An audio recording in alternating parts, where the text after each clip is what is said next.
Wait a minute, I hear something. Dr. Movie! Dr. Movie! Movie reviews! Dr. Movie! Dr. Movie! Yeah!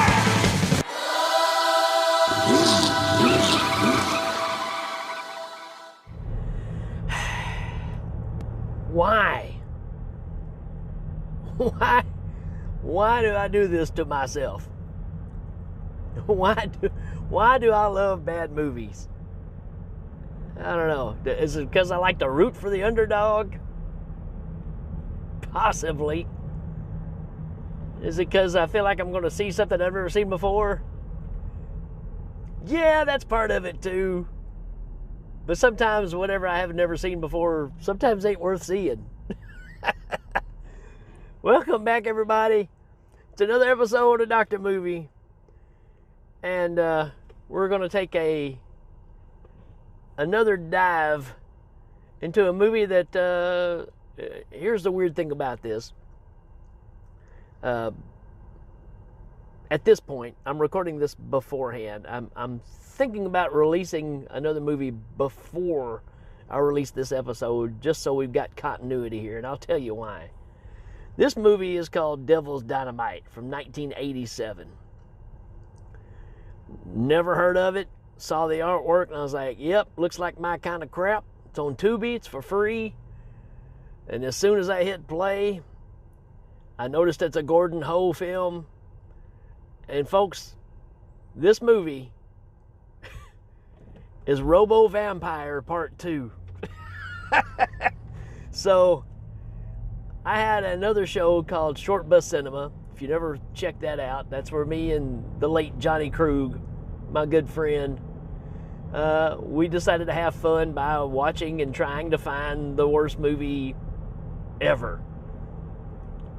And we did Robo Vampire with, I think Lee Russell was on there with us. So if you're hearing this and I'm messed up and this episode is actually behind Robo Vampire, this is the reason why. Because it is Robo Vampire 2 from 1987. I love the description too. It says horror/world cinema. I guess to give it a little more credibility, I don't know. This has got a whopping 3.7 out of 10. It's a Godfrey Ho film, like I said. Did I say Godfrey earlier or did I say something else? It's Godfrey Ho. I have to recheck myself now, but I'm not gonna. I'm reading it now. It's Godfrey Ho, which is all you need to know, right? If you took Joe D'Amato and Charles Band and Roger Corman and you put them in a blender and send them overseas, you get Godfrey Ho. So, his name's going to pop up a lot on this show. It's just going to happen. Because I'm going to get tricked every time into thinking this looks cool. And then I start watching it and realize what I just got into. Needless to say, let's read the synopsis here because I'm still not sure what I watched. I don't know, this is a case of what Godfrey normally does, where he takes pieces of other movies that he's either shot or movies that he owns the rights to, and he just starts mixing them together and tries to make a coherent story, which never comes out coherent. Here we go. A fearless android buries... Let me try that again. I'm driving here. A fearless android battles Mary, the head of a vampire crime syndicate, in order to stop the operations of her smuggling ring. So, somewhere in the back of my mind, I think Godfrey took a movie that he had about a drug cartel in China and decided to put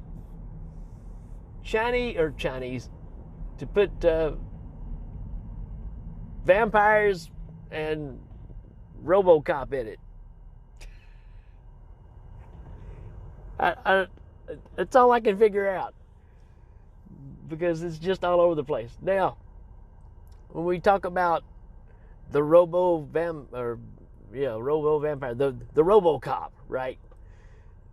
In the first movie, it was like he's got a cooking pot on his head, and they sewed some, fire retardant, like oven mitts on his shoulders, and they went all out.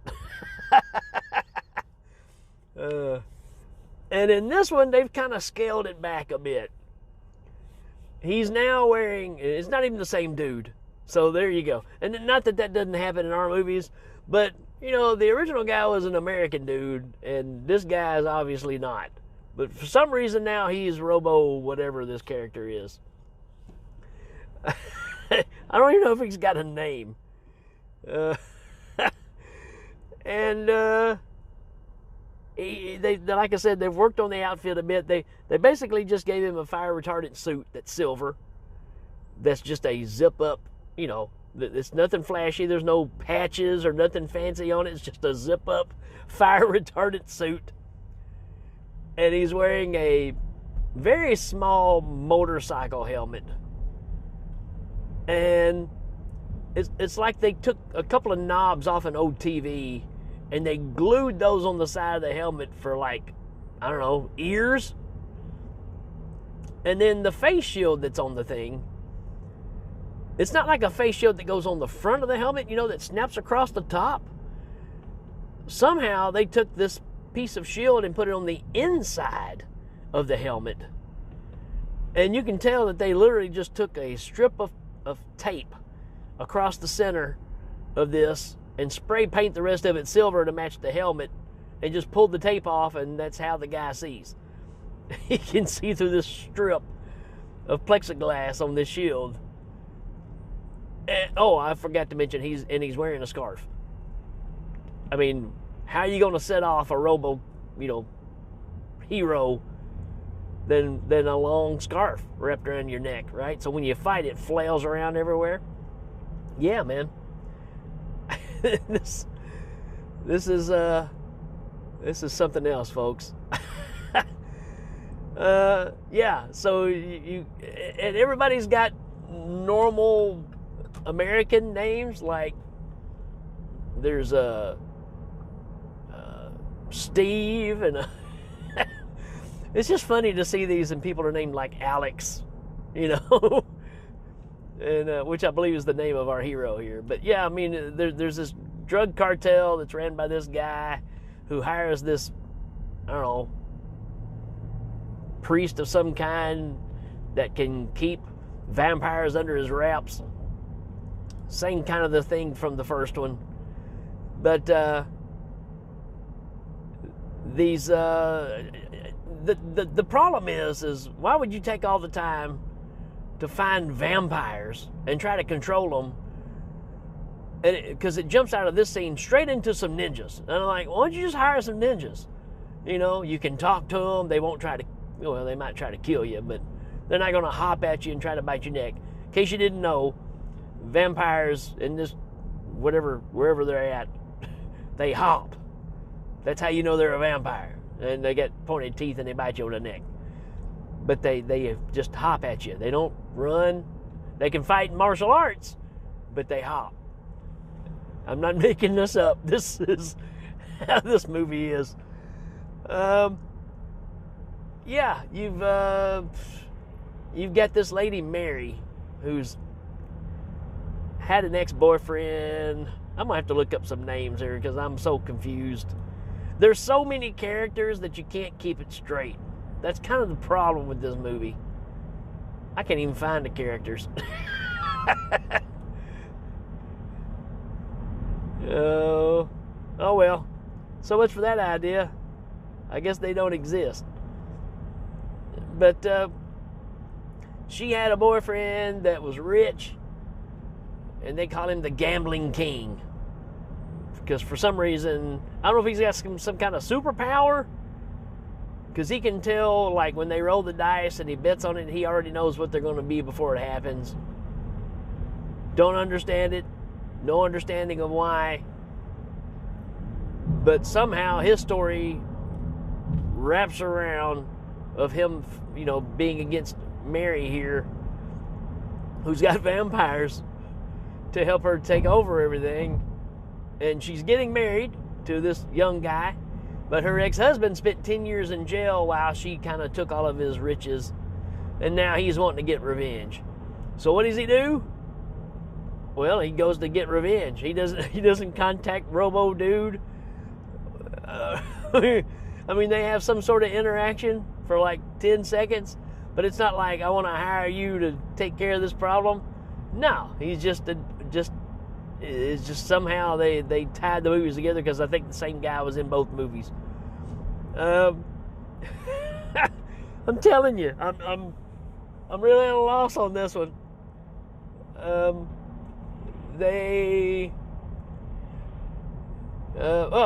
The vampires do fight some ninjas, and in this story, when the vampires bite you, it's kind of Americanized. You become a vampire as well. So now you got some vampire ninjas, which I'm all about. I'm cool with that, right? I can handle that. But there's something else about our Alex guy, or Robo Dude. He's a normal guy, and it's like in the middle of fighting, it's like he's Inframan or something. It's like he can snap his fingers and all of a sudden he's got his outfit on. And this happens quite a bit in this movie, and he can like just pop up, and the vampires can too. They could be like nowhere even close in the vicinity of you and just pop up right there where you at. And again, there's these henchmen that are hired by Mary as well, but she's also got the vampires, and they're all trying to get, I don't really know what they're trying to get. They're trying to find the gold of the old ex-boyfriend. Can't remember his name, dad burn it. But the gambling king guy, right? Apparently he's got some gold buried somewhere. Why is it buried? Why not? Why not, don't put it in a bank or have it in some holding somewhere. No, we're going to bury it on a deserted island somewhere, which they think it's in his backyard. And you get this, like I said, these henchmen that come in there, and they try to find it and they can't find it. Then you got the cops showing up, and and these henchmen, they're no good either. There's one guy that's in the group, and he's an elderly guy, and he's wanting a part of this money as well. They're trying to dig in the yard, and the cops start showing up. And he's like, hey, help me. I've got a bum leg. Can y'all, get me out of here before the cops get here? No, they just kill him. Because, if you're a henchman and you got a bum leg and the cops show up, guess what? They're just going to knock you off, because that's what kind of friends you're hanging out with. Keep that in mind, kids. Never hang out with whatever these guys are. One of them's got an eye patch. That's all you need to know, right? And before it's all over with, you've got, the henchmen that are having to fight the vampire ninjas, and you got Robo Dude fighting the vampire ninjas and fighting the regular vampires, and then you got Dude trying to get revenge on Mary on the other story, which comes to, there's even a scene where the couple are getting married, and they want to stop the gambling king from coming back and causing any trouble, because they want this to go without a hitch, right? And he calls in the middle of the service, and they stop and pick up the phone. And the phone's like right there where the ceremony's happening, like right beside the priest. And they stop and pick up the phone. It's just crazy, y'all. It's just crazy. And anyways, he tells them that you're never gonna win. I'm gonna get my revenge, and yada yada. And how dare you interrupt our wedding? And it's just nuts. And the way this movie ends, you kind of forget about Robo Dude, because he's just kind of he's fighting some ninja vampires and some regular vampires and the bad guys, and he's doing his thing while the gambling king has a guy in this burning building, and it's burning up, and he calls to the police, who now have the guy that's getting married to Mary, which he killed Mary. Mary's dead at this point. And I guess he feels like he's, now he's going to have to pay for what he did or whatever. But he got his revenge. And he gets the young guy to come into the burning house. And he tells him, I actually really loved Mary. But what she did to me, she was going to do to you as well. Not to mention, she's the queen of the underground. Now, being that this dude's been around her and sees how she dresses and the friends that she hangs out with and all this money that comes out of nowhere, he's got to know she's up to something, right? So the dude steps out of the house, and the gambling king and his buddy that's in there with him die, and the house explodes. And then it goes, the end. So that's Robo Vampire 2, or Devil's Dynamite. Why is it called Devil's Dynamite? I have no idea why it's called Devil's Dynamite. There's no reasoning. I mean, you would at least call it Robo Vampire 2, so at least you would know that you got Robo Dude in it. But this thing is sold as it's not even, it's a totally different thing. Blows my mind. It's almost like the Troll 2 scenario, right? Except way worse. Because at least you can kind of say, all right, I know these are goblins instead of trolls, but, yada, yada, yada. Right here, it's like Devil's Dynamite. The last thing that I would ever think of is Robo Vampire. Just saying. Anyways, folks, yeah, this one's not good. It's down. It's gonna be one of the worst ones that I think I've seen. But it's still ridiculous enough that I think if you like bad movies, you still need to check it out. Johnny and I would have tore this movie up. But yeah, I give this a 1 out of 5. It really don't even register. Really, it's pretty bad. Pretty bad. But that's pretty much it on this one. And so here's the thing. I found this movie first, which made me considering, which I'm still not sure if I've done this yet or not. You guys are going to think I'm crazy if I don't make a decision here. But if you see the short bus episode of Robo Vampire before this one, and then this is the follow-up, and the reason I'm doing that is because at the end of Devil's Dynamite, a.k.a. Robo Vampire 2, as soon as it was over, guess what was coming on? That's right, Robo Vampire 3. And I'm going to do it. I'm going to watch it. So, regardless if the first episode podcast shows up before these, you're getting part 2 and part 3 of Robo Vampire. And I don't even know if there's any more. We'll find out as we go along. All right, folks. I've said way too much. Or actually, I've said nothing enough for 18 minutes straight. Because I really don't know what I saw or what I'm talking about. And I kind of like it.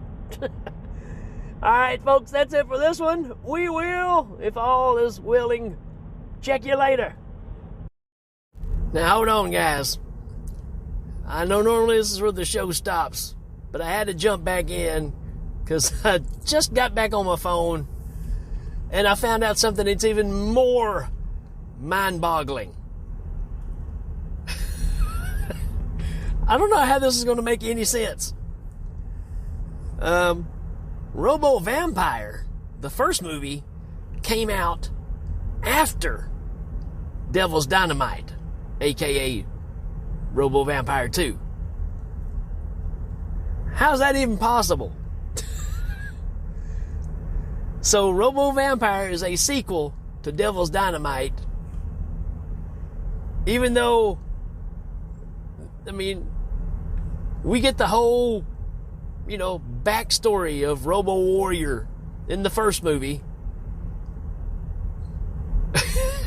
I don't know what to think, guys. I just saw it and I was like, there's no way, because Devil's Dynamite came out in 87, Robo Warrior came out in 88. So the sequel came out a year before. Oh man. Anyways, I just had to share that with you, because I just can't believe what I'm finding out here. This has got to be one of the craziest things I've ever heard of. But again, I guess that's just what we're getting when we deal with Ho as a director, right? Anyways, just wanted to share that with you. That really messed me up. Still trying to put it together, how that's even possible. But there you go, folks. All right, we'll check you later. Dr. Luby!